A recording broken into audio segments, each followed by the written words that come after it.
Hello student, welcome to I science. आज का जो मेरा वीडियो है जी एडवांस का 2024 का मैंने क्वेश्चन लिया हुआ आपके लिए। चैप्टर हम लोग बोल सकते हैं प्रॉपर्टीज ऑफ मैटर और टॉपिक है बॉयंसी एंड विस्कोसिटी। ये प्रिंसिपल पे आज का क्वेश्चन है। क्वेश्चन हो जाने के बाद, डिस्कस होने के बाद मैं आपको कुछ टिप्स देता हूँ, हर बार भी आज भी दूंगा। किस तरीके से आप 99 परसेंटाइल ला सकते हैं, ऐसा क्या करें जिससे आपका कंफर्म 99 परसेंटाइल एग्जाम में है कि नहीं फिजिक्स में। चलो पहले सम देखते हैं। तो बड़ा सा लेंथी सम है। एक टेबल टेनिस बॉल है जिसका रेडियस दिया हुआ है 3/2 इंटू 10⁻² मीटर। तो एक तो रेडियस दिया भाई, मास दिया हुआ है। It is slowly push down to swimming pool. Swimming pool में उसको पुश करते हैं to a depth 0.7 metre below the surface and then release from rest. मतलब कि कैसे, देखिए मैं आपको डायग्राम बना के दिखा सकता हूँ। या सॉरी, ये स्विमिंग पूल है कि नहीं, और यहाँ पे पानी है।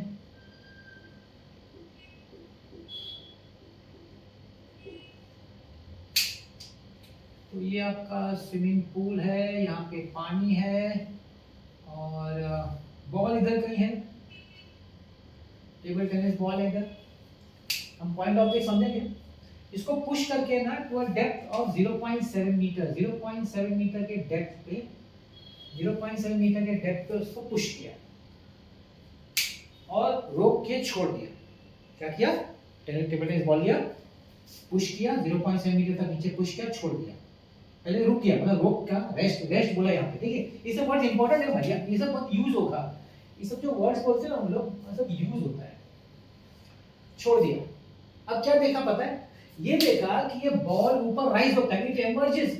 मजेदार बात क्या है, ये ऊपर तक आता है और सरफेस के आने के बाद ऊपर और जंप मारता है। सरफेस तक तो आता ही है और जंप मारता है। देखिए, it emerges from the water surface at speed v without getting wet and rises to a height h। height h तक ऊपर भी जाता है भाई। ये मजेदार बात है कि height h तक बॉल ऊपर भी जाता है।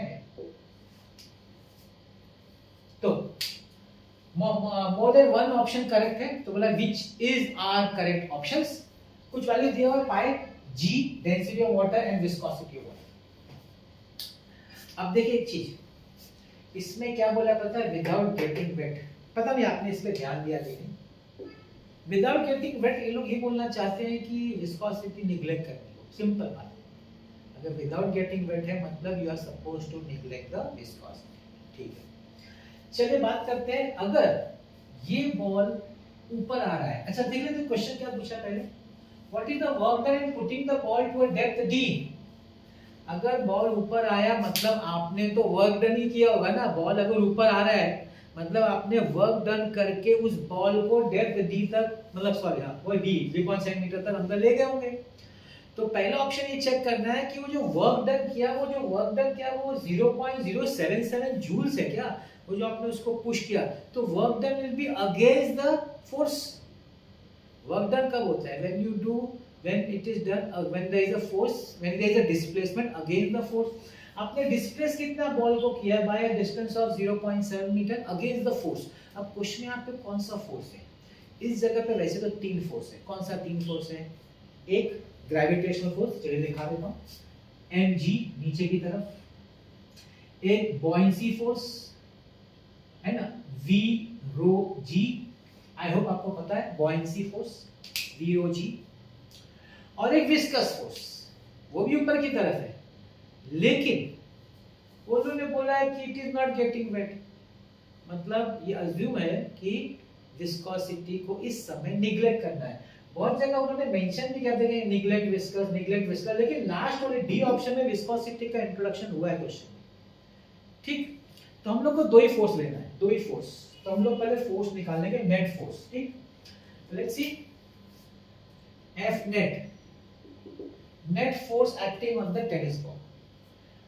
बॉल ऊपर जा रहा है मतलब ऊपर का बॉइंट फोर्स।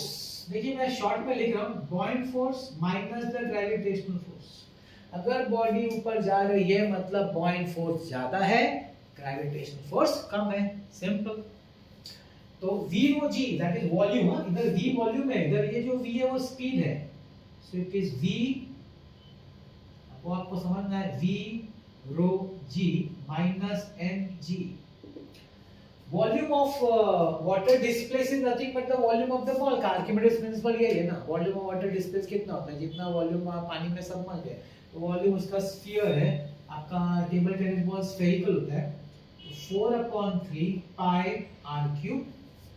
डेंसिटी रो ये वाटर का है क्योंकि बॉयंसी वाटर की बात हो रही है, इनटू 10⁻³ इनटू g का value 10 minus mass of the ball है 22/7। तो मैं चलो उसको पाई ले लेता हूं फॉर द टाइम बिंग, क्योंकि पाई पाई है तो काम आएगा, बाद में देखते हैं। पाई इनटू 10 ठीक है ना, 22/7 है। अच्छा एक और है 22/7, मैं लिख देता हूं जैसा है, बाद में उसको लिखें। 22/7 इनटू 10⁻³ इनटू g is 10। अच्छा और भी थोड़ा सॉल्व करना है। 4/3 पाई रेडियस है 3/2 इनटू 10⁻² का क्यूब इनटू 10, 3 + 1 4 हो जाएगा, माइनस 22/7 इनटू 10⁻²।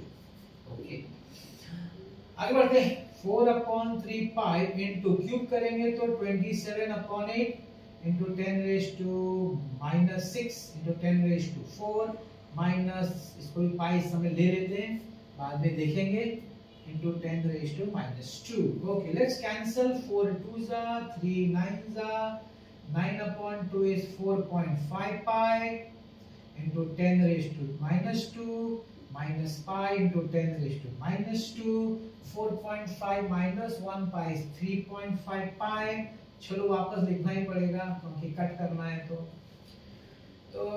ये आपका कटेगा 0.5, 22 का आधा 0.5 जो हो जाएगा 11 हो जाएगा। 11 into 10⁻², इसको हम ले लो ऐसे 0.11 न्यूटन। तो देखिए पहला पार्ट आ गया 0.11 न्यूटन। ये क्या है भाई 0.11 Newton? 0.11 Newton is the net force. उस टेबल टेनिस बॉल पे जो नेट फोर्स अपवर्ड एक्ट हो रहा है, वो भी याद रखना, नेट फोर्स जो हो रहा है वो अपवर्ड एक्ट हो रहा है, अपवर्ड। अब आप वर्क करेंगे अगेंस्ट दिस फोर्स, आप वर्क करेंगे अगेंस्ट द फोर्स, तो work will be the net force into displacement. तो नेट फोर्स है 0.11 इनटू डिस्प्लेसमेंट कितना है बॉडी का 0.7। ठीक है, यहाँ पे मेरे ख्याल से 11 इनटू, हाँ ठीक है, 11 7 का कितना होता है भाई 77। एक डेसिमल एक्स्ट्रा है। क्या मेरा पहला ऑप्शन करेक्ट है क्या? यस, मेरा पहला ऑप्शन करेक्ट है। Work done against the force, force ऊपर की तरफ है, वर्क डन हुआ है for displacement of 0.7 metre, so work done is net force acting into displacement and it is right, it is 0.077 joule. मेरा पहला ऑप्शन करेक्ट है। मैं थोड़ा कंप्रेस कर, मतलब कम छोटे वर्ड्स में लिख रहा हूं क्योंकि जगह स्पेस का प्रॉब्लम है। I hope you understand and you will bear with me. ये मेरा हो गया ए ऑप्शन, मेरा ए ऑप्शन हो गया, A option. I go with the B option. अब मैं बी ऑप्शन में जा रहा हूं, ध्यान से देखिए बी ऑप्शन। बी ऑप्शन क्या होता है? अगर हम विस्कस फोर्स निग्लेक्ट करेंगे तो ये जो टेबल टेनिस बॉल है रेस्ट में, देखिए हम बोले ना रेस्ट में, रेस्ट से वो जब यहाँ तक पहुंचता है तो उसकी स्पीड v है, बोला है सरफेस पे जब पहुंचता है तो उसकी स्पीड v है। तो पूछा क्या उसकी स्पीड v उस समय 7 मीटर पर सेकंड होगी क्या, ये क्वेश्चन पूछा। तो रेस्ट है मतलब आपका u तो 0 हो गया, v चाहिए तो आपके पास एक्सेलरेशन होना चाहिए, तो आपको तो पहले एक्सेलरेशन ढूंढना पड़ेगा। चलिए एक्सेलरेशन ढूंढते हैं, हमारे पास फोर्स है ना, है ना। तो mass into acceleration is equal to f net. तो acceleration is equal to f net कितना हमारे पास 0.11। मास कितना है, वही है 22/7 into 10⁻³ एक्सेलरेशन लिख रहा हूं, 7 ऊपर चला जाएगा, 0.11 into 7 into 10⁻³ इसका हटा देते हैं हम लोग, 110 into 7/22, 22 5 35 मीटर पर सेकंड स्क्वायर। ये एक्सेलरेशन आया, पूछा नहीं है लेकिन एक्सेलरेशन तो निकालना पड़ेगा। अब वेलोसिटी निकाल सकते हैं, है कि नहीं? कौन सा वाला इक्वेशन यूज करेंगे? v square is equal u square plus 2as। s मतलब अपना डेप्थ, तो मैं d लिख देता हूं, डेप्थ, है कि?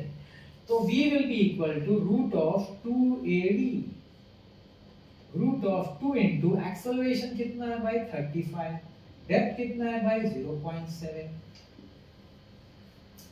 35 टू जा कितना होता है 70, रूट ऑफ 70 इनटू 0.7, पॉइंट हट जाएगा, रूट ऑफ 49। अरे second option is also correct, B option is also correct. Acceleration निकाल के वेलोसिटी निकाला, it is perfectly correct, second भी करेक्ट हो गया।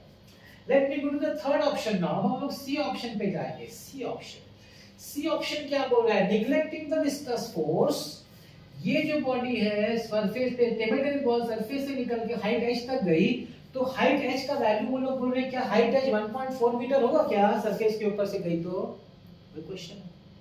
अब देखिए क्या होगा, इधर हम लोग की वेलोसिटी जो मिली है वो इनिशियल वेलोसिटी हो जाएगी, यहाँ पे जो हमको 7 मीटर पर सेकंड मिला है ना, वो मेरा u हो जाएगा, u 7 मीटर पर सेकंड, और v 0 हो जाएगा क्योंकि वो हाइट तक पहुंचने के लिए यहाँ पे v 0 हो जाएगा, और यहाँ पे u हो जाएगा 7 मीटर पर सेकंड क्योंकि वो इनिशियल वेलोसिटी गिनी जाएगी from the water surface to the height h above the surface of water. h पूछा है तो फॉर्मूला तो यही है भाई, कौन सा वाला? ये v square, v square is equal to u square plus 2gh। तो h जो हो जाएगा h will be equal to u square upon 2g, u square मतलब 7 square, 7 into 7 upon 2 into 10, 49 upon 2, मेरे ख्याल से 1.4 तो नहीं आएगा, 49 upon 2 into 10 कितना हो जाएगा भाई? 2 2 जा 4, 2 4 जा 24.5 into upon 10, so that is 2.45 meter, 2.45 meter, option C is not correct। उन लोगों ने दिया 1.4 मीटर, हमको 2.45 मीटर आ रहा है, तो option C is not correct. And the last option, अब हम लोग जा रहे हैं last option, D option. D option क्या बोल रहा है? The ratio of the magnitude of the net force, net force हमने निकाला है, to the viscous force. I hope you know what is viscous force का फॉर्मूला। विस्कस फोर्स का formula है 6 पाई ईटा आरवी, है कि नहीं? स्टोक्स लॉ, स्टोक्स लॉ आप जानते ही। This is viscous force, 6 pi eta, eta is आपका viscosity 1 10 raised to minus 3, radius, radius आपका है 3/2 into 10 raised to minus 2, और velocity तो भाई 7 है कि? तो इसमें से कुछ कटता है तो कट कर देते हैं, यहाँ आपका कटेगा 3 3 are 9, पाई को लिखेंगे 22/7 into 10 raised to minus 5 into 7 7 7 cut, तो या 9 into 22 into 10 raised to minus 5 newton. This is viscous force. अब इसका रेशियो बोला है, find the ratio, ratio of net force excluding the viscous to the maximum viscous force. तो ऊपर आएगा net force, net force F net, और इसका क्या बोला है? Excluding viscous, excluding viscous upon, this is excluding viscous upon viscous force maximum. तो excluding viscous हमको है 0.11, 0.11 अपॉन ये कितना है 9 into 22 into 10 raised to minus 5, ऊपर चला जाएगा 0.15, 1 into 10 raised to 5 upon 9 into 22 हो जाएगा 1 1 और फिर 3 0 upon 9 into 22 5 0 0 500 upon 9, and the option D is correct. Option D is correct. I hope you got the answer. इसमें एक क्वेश्चन है आपके दिमाग में अगर आया होगा कि सर आपने v का वैल्यू 7 क्यों लिया?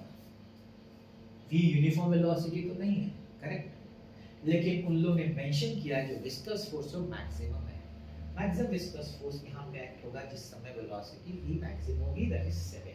वो इनिशियल 0 है, स्टार्टिंग में 0, लेकिन बढ़ रही है ना वेलोसिटी, तो मैक्सिमम विस्कस फोर्स तभी होगा जब वेलोसिटी मैक्सिमम होगी, दैट इज 7 मीटर पर सेकंड, इसीलिए 7 लिया, ध्यान रखिएगा। ये जो हम लोग फॉर्मूला मैं लिख देता हूं, चाहिए तो ये जो फॉर्मूला है फॉर मैक्सिमम विस्कस फोर्स है, they have mentioned over here, इसलिए तो मेंशन किया होगा मैक्सिमम विस्कस फोर्स। थोड़ा लेंथी था लेकिन बड़ा इजी था, इजी, बहुत इजी है अगर आपने कंसेप्ट आपको आता है बॉयंसी का और विस्कोसिटी का। वैसे ज्यादातर तो बॉयंसी पे ही है, विस्कोसिटी पे लास्ट में पूछ लिया होगा, और आपका थोड़ा काइनेमेटिकल इक्वेशन भी यूज हो जाता है। तो ये था आपका क्वेश्चन 2024 का जे एडवांस का। अब जैसे कि मैं हर बार करता हूँ, मैं आपको थोड़ा कुछ टिप्स देना चाहूँगा जिससे आपका अच्छा मार्क्स आ सके और जिसमें ज़्यादा मगजमारी नहीं हो, ज़्यादा मतलब कंफ्यूजन नहीं, एकदम सिंपल तरीके से मैं आपको बताता हूँ।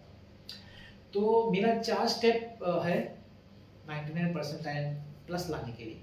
पहला मेरा स्टेप है फॉर्मूला बुक। आपको फॉर्मूला बुक खुद बनाने का, खुद लिखने का। खुद लिखने का मतलब चैप्टर सिखाया जाए, टॉपिक सिखाया जाए जब क्लासेज में, कॉलेज में, तो आप खुद बुक से, जहाँ भी बुक से लिखिए, टर्म्स क्या क्या रिप्रेजेंट करता है वो लिखिए, डिटेल में लिखिए, डिटेल में मत देखिए 1 पेज 2 पेज 3 पेज, कितना पेज लगता है एक चैप्टर के, चलेगा, मगर डिटेल में लिखिए, एकदम डिटेल में। मतलब आप 2 साल के बाद भी उस बुक को देखें ना तो आपको समझ में आना चाहिए आपने क्या क्या लिखा था, भूल ना जा रहे मेरे को याद समझ नहीं ना क्या लिखा है, नहीं, एकदम डिटेल में। क्या बेनिफिट होगा? सबसे इंपॉर्टेंट बेनिफिट, एंट्रेंस एग्जाम के एक दिन पहले, जेईई मेंस के पहले, एडवांस के पहले क्या करने का? फॉर्मूला बुक पढ़ने का भाई, फॉर्मूला बुक, और कुछ नहीं। आपने जो मेहनत से बनाया ना, विश्वास करिए 2 साल की पूरी मेहनत आपको उस समय काम आएगी आपके फॉर्मूला बुक पढ़ने से, क्योंकि आपने फॉर्मूला बुक स्टेप 2 में यूज किया। क्या है स्टेप 2? मैं बताता हूँ स्टेप 2। स्टेप 2 है कम से कम भाई 2 रेफरेंस, अच्छा बुक लेगा, अच्छा बुक 3 लेंगे तो बहुत अच्छा है। मेहनत करने के लिए करो। और क्या करने का, जब भी क्लास में, कॉलेज में चैप्टर टॉपिक हो जाए, रेफरेंस बुक लो, फॉर्मूला बुक आपने जो है सामने रखो और शुरू हो जाओ सॉल्व करना। आप बोलेंगे सर क्लास में नहीं करा तो? यस, नहीं, आप अरे नहीं करा तो क्या है, एमसीक्यू आपको करना है, टीचर को थोड़ी करना है।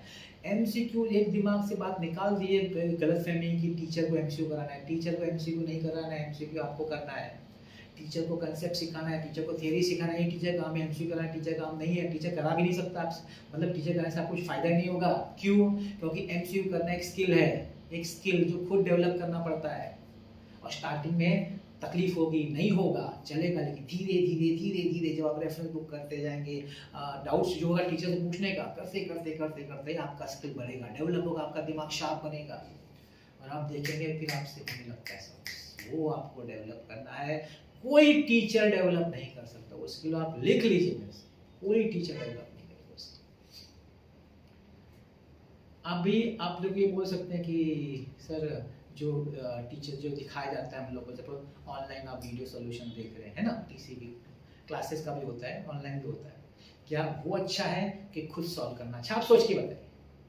मैं आपको बोलता हूँ खुद सॉल्व करना ही अच्छा है, वीडियो सॉल्यूशन देखना बिल्कुल अच्छा नहीं। देखिए वीडियो सॉल्यूशन, हाँ, अगर सपोज आपने सॉल्व किया, अगर वो सम नहीं आ रहा है तो उसका देखा तो ठीक है, लेकिन अगर आप बैठ रहे और आपको 10 20 50 क्वेश्चन सिखाया जा रहा है, मतलब बताया जा रहा है ऑनलाइन या ऑन स्क्रीन, जो भी, फटाफट फटाफट फटाफट, कुछ फायदा नहीं। मैं आपको बोलता हूँ उस समय आपको लगेगा बड़ा ईजी है, बड़ा ईजी है, फॉर्मूला अप्लाई किया आ गया, फॉर्मूला अप्लाई किया आ गया।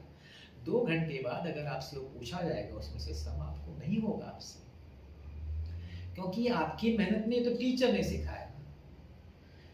बुक आप जब सॉल्व करते रेफरेंस और डाउट होता है तो आपको समझ में आता है कि आपकी गलती कहाँ है, आप कहाँ अटके हैं, और जब टीचर से पूछते तो वो चीज़ आपके दिमाग में बैठ जाती है कि मैं इस समय अटका था इस प्रॉब्लम की वजह से। लेकिन अगर कोई आपको सिर्फ सोल्यूशन बताया जा रहा है तो आप तो अपना कुछ यूज ही नहीं कर रहे हैं, आप सिर्फ देख रहे हैं ना, आपका दिमाग यूज ही नहीं हो रहा है, वो तो सिर्फ देख रहा है, कहाँ अपना स्किल यूज कर रहा है। आपको स्किल यूज करना है, टीचर्स का सोल्यूशन नहीं देखना है, किसी का भी सोल्यूशन, आपको सिर्फ अपनी मेहनत से, मतलब अगर आपको 99 प्लस लाना है तो यही करना पड़ेगा। मतलब बहुत एकदम ना सीधी बात कर रहा हूँ मैं आपसे, हो सकता है आपको लगे रोटी ये क्या है, एकदम अलग ही बात है, लेकिन यही है फैक्ट, यही फैक्ट है, जैन लोग बताते नहीं है, मगर फैक्ट ये है, कोई टीचर आपका एमसीक्यूज आपका इम्प्रूव मतलब परफॉर्मेंस नहीं करवा सकता एमसीक्यू करा के। हाँ, टीचर अपना थियरी पढ़ा के, कंसेप्ट पढ़ा के आपका फाउंडेशन स्ट्रॉन्ग, बेसिक स्ट्रॉन्ग करा सकता है, वो टीचर का एमसीक्यू करना आपका। याद रखिएगा, ये सेकेंड। थर्ड स्टेप क्या है? पीवाईक्यूज देखने का। अब बोलेंगे सर आपने तो बोला कि खुद करने का, पीवाईक्यूज को देखने का। बात पीवाईक्यू देखने से आपको पता चला क्या ट्रेंड चल रहा है, किस तरह के क्वेश्चन पूछते हैं, तो जब आप प्रैक्टिस करेंगे तो आप उस पर ज़्यादा फोकस करेंगे। और दूसरा, जब मेरा पीवाईक्यूज आप देखेंगे तो सपोज आप क्वेश्चन देखा, पॉज किया, आप खुद ट्राई करिए आपसे हो रहा है कि नहीं, अगर आपका टॉपिक हो चुका है तो। और अगर हो चुका है, आपसे हो गया तो बहुत अच्छा, नहीं हुआ तो चलो रिवाइज हो जाएगा ना। ये बेनिफिट है पीवाईक्यूज का। तो मैं पीवाईक्यू देखिए आप देखेंगे तो मैं एक ही लाता हूँ। एक आप ये भी क्वेश्चन सर आप लेक्चर में एक ही लाते, इसीलिए मेरे को थोड़ी पीवाईक्यू सिखाना है आपको, मेरे को तो कंसेप्ट सिखाना है भाई। मुझे आपको कंसेप्ट सिखाना इधर, I want to teach you concepts. और आपके लिए है कि आप टेस्ट करो अपने आप को कि आपने जो पढ़ा है आपको आता है कि नहीं। पीवाईक्यू थोड़ी रिपीट होता है कि सेम क्वेश्चन आने वाला नहीं। तो ये प्रैक्टिस नहीं, ये सॉल्व प्रैक्टिस में सॉल्व करके नहीं करना है, इसे देखना है और समझना है मुझे आता है कि नहीं। और प्रैक्टिस हमेशा रैंडम करने का भाई। मैं देखिए रैंडम क्वेश्चन लाता हूँ, आप भी रैंडम करिए प्रैक्टिस। रैंडम प्रैक्टिस करिए, कोई चैप्टर से कहीं भी आपने अगर 3-4 चैप्टर होगा तो कोई भी जो भी चैप्टर होगा अलग अलग उठाने का और सॉल्व करने का। ये मत सोचिए कि तकलीफ होगी। देखिए एक चीज़ याद रखिए, अगर ज़िंदगी में आगे जाना है तो बिना तकलीफ के आगे नहीं जा सकता। आदमी सक्सेस हासिल नहीं कर सकता बिना तकलीफ के, बिना खुद मेहनत किए, बिना खुद तकलीफ लिए। अगर बोलेगा कि सब रेडीमेड मिल जाए, कुछ नहीं होने वाला, आपसे नहीं हो पाएगा। आपको अपने भरोसे, अपने मेहनत पे भरोसा रखना है। तो चौथा चीज़ है टेस्ट सीरीज। हर वीक में एक टेस्ट देने का। बड़े बड़े क्लासों का तो ऐप होता है जहाँ पे आप कस्टमाइज टेस्ट दे सकते हैं। खुद टेस्ट लीजिए या फिर आप एक ऑनलाइन टेस्ट सीरीज ज्वाइन कर लीजिए। आजकल बहुत सारे ऑप्शन हैं ऑनलाइन के। हफ्ते में कस्टमाइज टेस्ट भी ले सकते हैं आप। तो आप हफ्ते में एक टेस्ट दीजिए अपना, जो भी आपने पढ़ा है हफ्ते भर, और देखिए अपने आप को, आपका देखिए क्या मस्त हो जाए। मतलब इसमें एक ही कंडीशन है कि जिसने आपको फिजिक्स पढ़ा है ना उसने अच्छी तरह पढ़ा है, बस उसने आपका फाउंडेशन, उसका कंसेप्ट आपका इतना अच्छा कर दिया है कि अब आपको किसी की ज़रूरत नहीं है। बस इतना याद रखिएगा। आप देखिएगा आपका 2 साल का मेहनत फिर क्या रंग लाता है। बस इसको फॉलो करिए। और हाँ, अगर आपको उसके बाद भी अगर लगता है कुछ आपके डाउट्स हैं कि कैसे और कुछ प्रॉब्लम फेस हो रहा है, कमेंट्स में डालिए ना, मैं बताता हूँ उसका सोल्यूशन। बस देखते रहिएगा मेरा वीडियोस। आज का मेरा वीडियो बहुत बहुत धन्यवाद।